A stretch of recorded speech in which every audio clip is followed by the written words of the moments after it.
That's not okay. This simply will not do. And we have 33 confirmed positive tests.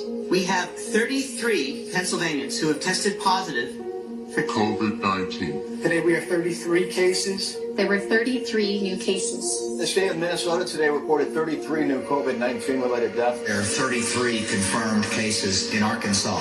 That's the largest single-day increase so far, raising the total to 33. 33. There were 33 confirmed cases in North Carolina. 33. There was 33 everywhere. Yes. I think that was Red Team Go. I think 33 is like Red Team Go. Everybody goes, okay, let's do it. It's time. Yeah, what?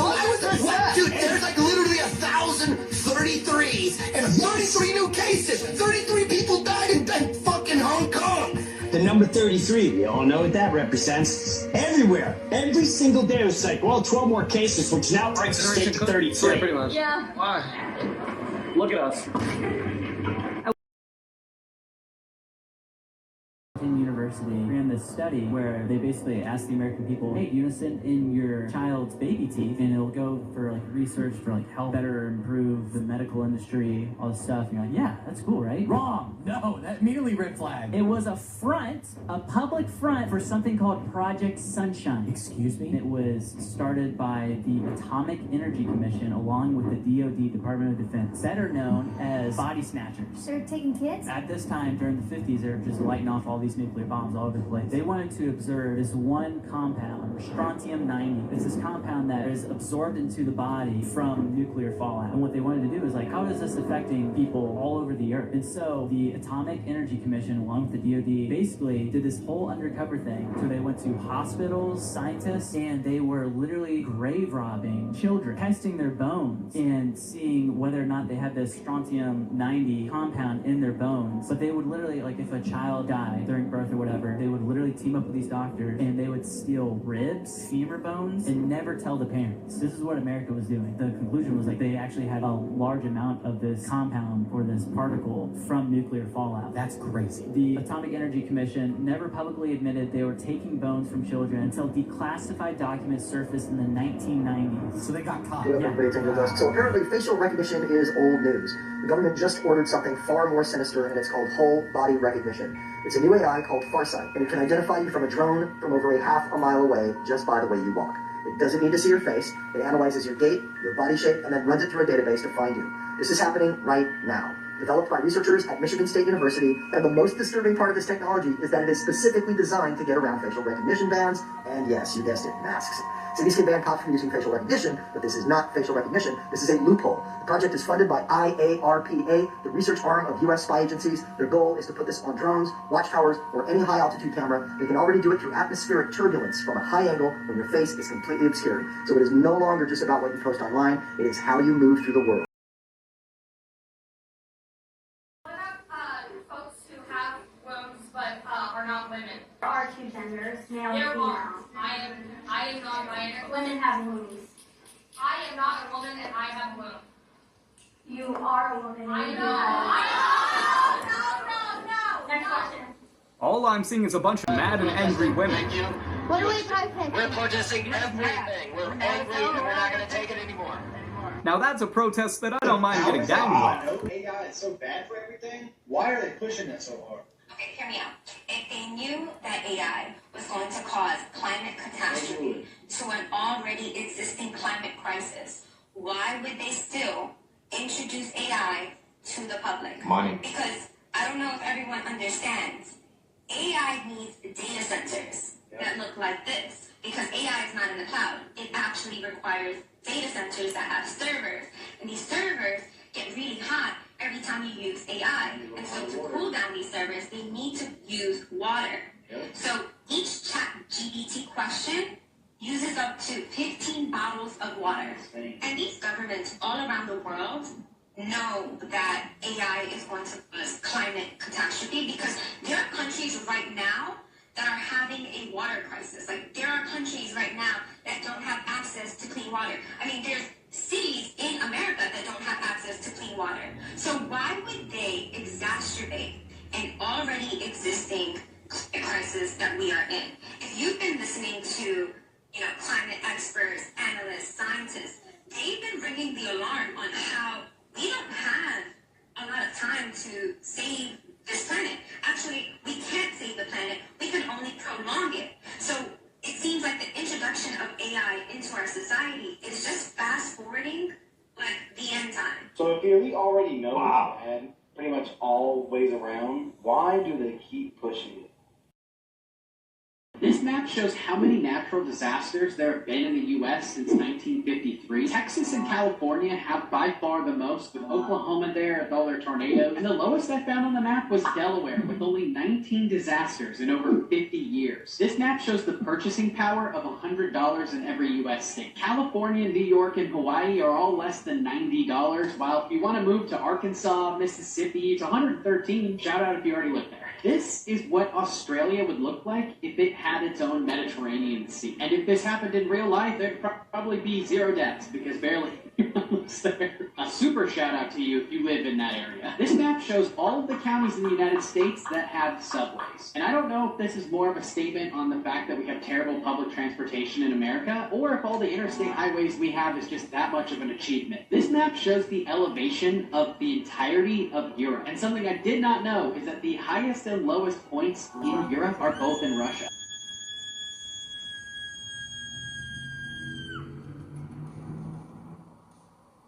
You need Jesus, man.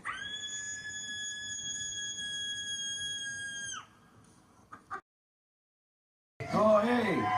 What a great lady. I talked to her backstage, and wonderful woman. The dits are real. Excuse me. A lot of people are saying her tits are fake. They're not fake. I touched them. And great tits, wonderful tits, American tits, and that's the thing that we've lost under this administration. Where are the American tits anymore? 4 years ago, there were American tits. Now there's no American tits. Mexican tits. Mexican tits are streaming up the border. No one's stopping it. Fentanyl tits. Fentanyl. Unimaginable what's happened to this country. No, I wish I'd had some white privilege, dude. Sign me up. But I didn't have it, man. It was just poor black kids, poor white kids, man. And my poor black friends would always be like, man, look what you did to us. And I'm like, dude, do you think I would do all that shit to y'all and then move right next door, bro? Now, we gonna split this plum or not, dog? Just, I don't believe in them, but I had this experience. I don't know what to make of it. I lived alone at the time. When I go to sleep at night, I lock my bedroom door. I was laying in bed and I had the television on, and a lot of times I'll put the TV on. You gotta put it a little censorship on here, because if not, Joe Rogan and his team will come after me. But the censorship thing seems to work for movies, for everything. So, you know, bear with me. Some people say it's too mainstream if you gotta put that on. Just enjoy the show, y'all. Mute, but keep the TV on when I fall asleep.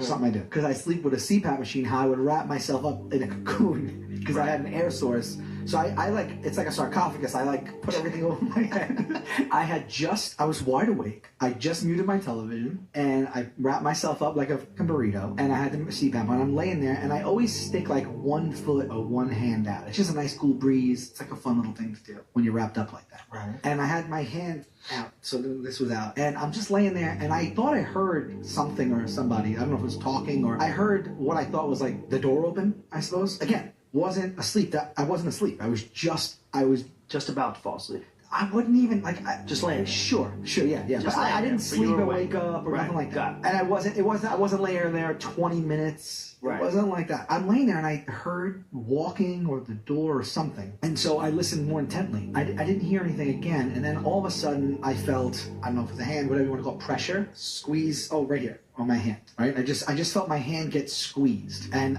what's going on in my mind is I thought there was an intruder in the house initially, right? So like an intruder came in the house. And I know I'm feeling this. This all happened in seconds, but I'm thinking, okay, I heard something. Now there's pressure on my hand and it went tighter and tighter. And I'm like, someone is squeezing my hand right now. I have to act like I'm not feeling this because I don't know what's about to happen. But then I started in the same vein. I'm like, if this was a home intruder, why would they do this? It doesn't make any sense to me. Like, so aren't they going to wake me up? Like, wouldn't they try to get in and out? I'm thinking of this in a split second. And the pressure is such that it actually begins to hurt. Not hurt like, ow, get off, but like, oh, that's squeezing. I'm like, all right, I am going to have to jump up and fight right now or something. Something's happening here. And I said, are you awake? Are you awake? And I'm like, I'm awake. I'm awake right now. I'm laying here. I'm looking. I'm feeling my hand. I am fully awake. And I was like, I feel like I either have to count to 3, jump up and get ready to fight, or I'm vulnerable and I don't know what's going to happen to me. I might well just take charge of the situation, whatever I can. And I just took a breath and I was like, all right, here I go. They let go. I felt the pressure release off my hand. And so that's when I was like laying there with it limp and I was like, I'm going to jump up right now and whatever happens, happens. And it was like nerve wracking. And I just jumped up in my bed, up. So I was standing on the bed. I like threw the things off and I just like was ready to run. And there was nothing there on my door. How long was something squeezing your hand for? Less than 10 seconds. That's a long time. Yeah, because it was on me, and then it was more pressure, and then more pressure, and then let go. And then when I jumped up, no one in my room, door locked. And I was like, I'm up. I was up. I was just up. I'm not like sleeping. And it freaked me out. I turned every light on, opened my door, walked around the house. I was like, do I leave? Shane was telling us a story the other night about how he had like, you know, they talk about sleep paralysis demons. Yeah. He had an experience. Sleep paralysis, not demons. He had an experience of like a thing standing over his bed with like a white face, and he couldn't move. This happened to Shane? Yes. Many people are having the exact same dream about Mall World, down to pretty much every detail. Oh, really? Well, tell me more. Yeah, people are having this exact same dream about Mall World, where everything's kind of connected to this mall, including like the airport, hospital, all this parking. Everything is connected, and everybody's having the same dream. But what's been strange is when people have these dreams, now they're starting to interact with people, and they're able to ask them who they are and meet up with them in real life. People are saying because this is a collective conscious situation, because we are all a collective consciousness. But now it's getting a little scary because people are having dreams about demons inside of Mall World, and they're trying to lead them to their death in the dream. But let's just hope those demons don't lead people to their real death. John D. Rockefeller wasn't just drowning in oil wealth. He was drowning in antitrust lawsuits, public outrage, and mountains of toxic byproducts from his refineries. When you burn crude oil, the top becomes fuel like gasoline, kerosene, aviation fuel, and so on. The bottom becomes a nasty black sludge that no one wanted.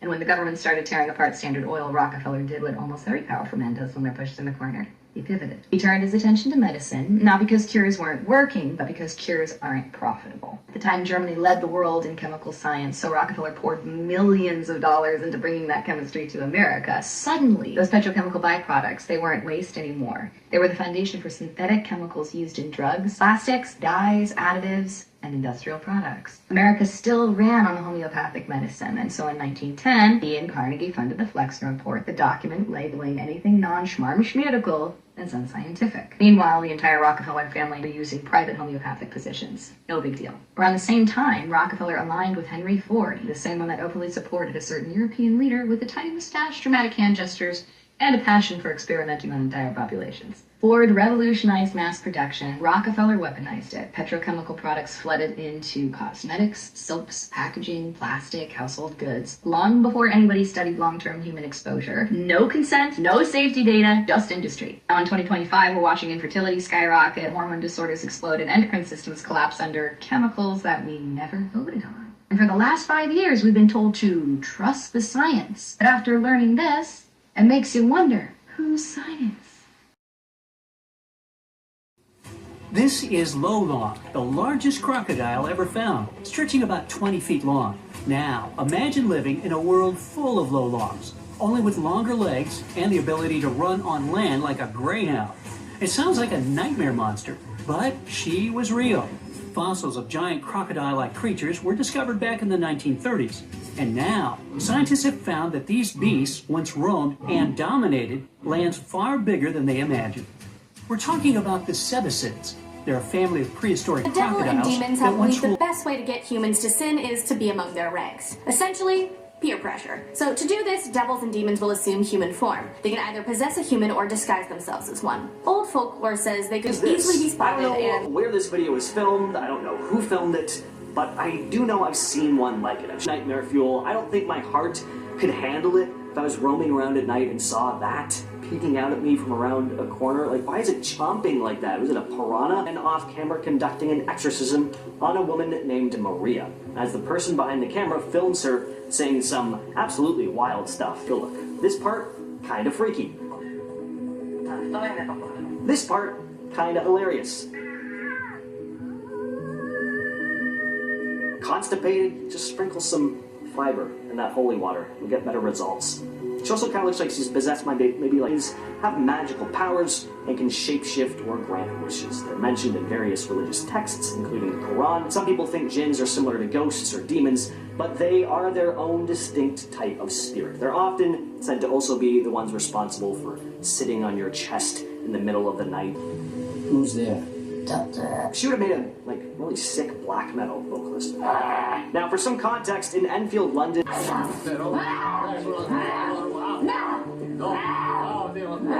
If you don't know who Gabriel Amorth is, then you just don't during his career, but he didn't just do it alone. He joined forces with 5 other priests, and together they formed the International Association of Exorcists in 1994. They were a full-on ghoul-hunting crew. He became a legend in the world of exorcisms and his supposed encounters. 2027. The year everything changes. We have talked about the idea that open contact is about to happen, is imminent. Within 2 years, they will be officially introduced to your society.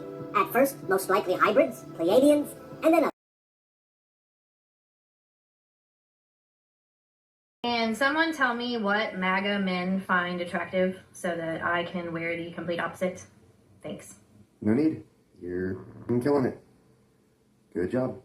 I don't even think the liberal men find you attractive. You probably should plan a makeover. I shouldn't even be a barista. I have a degree in gender and queer studies. College gets you nowhere. That type of degree gets you right into being a barista at Starbucks. So you're actually doing pretty well for yourself. What job did you expect to get with that degree? I bet you can't even think of one. You're still trying to be disrespectful because you're refusing to call me he. That's so you want me to actively call you a boy and call you he? That's crazy because that's what I just said. I'm not gonna do it. It's disrespectful for you to continue to call me she after I told you that's not, I'm not comfortable with that at all. I will call you Cyrus. We're being respectful here. What is your name? Cyrus. I'll use your name, but I will not call you but a I'm gonna call you he. he from the rest of the time. Would you like that? Would you be comfortable if I called you a boy if I referred to you as he from now? That's fine, but I'm comfortable in my body, so I know I'm a girl. So whatever you call me is what you call me. That's disrespectful for me. I'm not comfortable with you trying to force a fake ideology on me It's not a fake call ideology, you a though. boy. I know you're not a boy. But you're trying to be respectful, and by I will calling me call she, you you're by not your being respectful. name. I will call you by your name. Okay, that's great. And what was your name? Cyrus. Cyrus, I will call you by your name, Cyrus. Okay. Is that what the name you were given by your That is parents? none of your business. I don't think it was. Anyway, I will call you that name. That's fine, but I don't think it's fair for you to try and tell me that I have to pretend that you're a boy. Well, you don't have to pretend. You can just act like it. That's pretending. I'm not going to do that. Acting is pretending, so no matter what, Cyrus lost this argument. girl, and I just picked up some tampons, and y'all are probably thinking, Dylan, where are you going to put those? They're not for me. But this last weekend, I was in the restroom, and the girl in the stall next to me was like, hey, do you have a tampon? And I froze.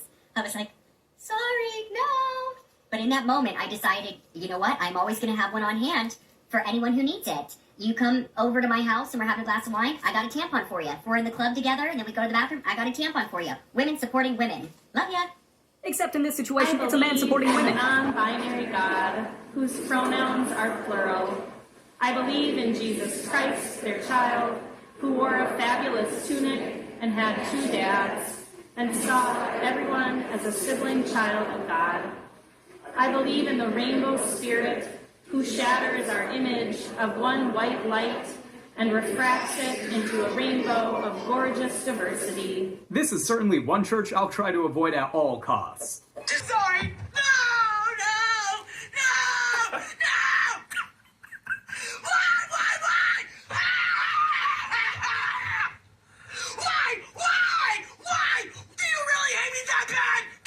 Not okay.